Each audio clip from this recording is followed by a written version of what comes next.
বিয়ে নিয়ে প্রায় কিছু অদ্ভুত রীতি ও প্রথার কথা শোনা যায়।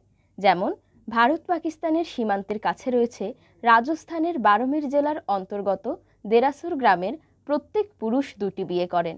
বিষয়টি শুনতে যতটা অদ্ভুত লাগছে তার চেয়েও কয়েক গুণ বেশি অদ্ভুত লাগবে এই রীতির নেপথ্য কারণ জেনে।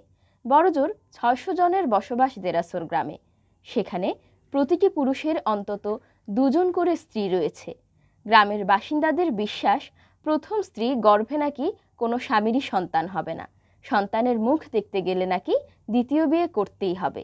এই অদ্ভুত বিশ্বাস থেকেই দ্বিতীয় বিয়ে করেন গ্রামের তারা। জানা গেছে এমন রীতির সূত্রপাত অতীতের একটি ঘটনা থেকে।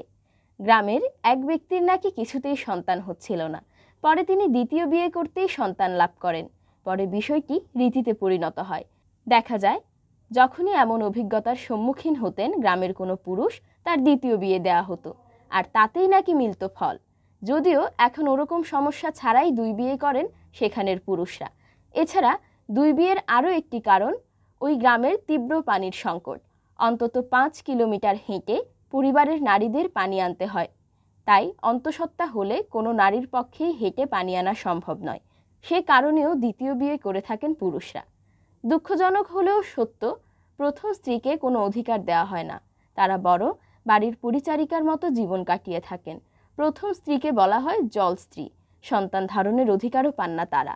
কোনো পুরুষ যদি এই রীতির বিরোধিতা করেন তাহলে তার বিরুদ্ধে পুরো গ্রাম একজোট হয়। রীতি না মানলে নিজের পরিবারও পরিত্যাগ করে বাড়ির কর্তাকে। গ্রাম থেকেই বিতাড়িত করা হয় তাকে। এছাড়া দ্বিতীয় স্ত্রীও যদি সন্তান ধারণ না করে থাকেন সেক্ষেত্রে স্বামীকে আরও একটি বিয়ে করতে হয়। উপার্জনকারী স্বামীকে পরিবারের পুরো দায়িত্ব নিতে হয়।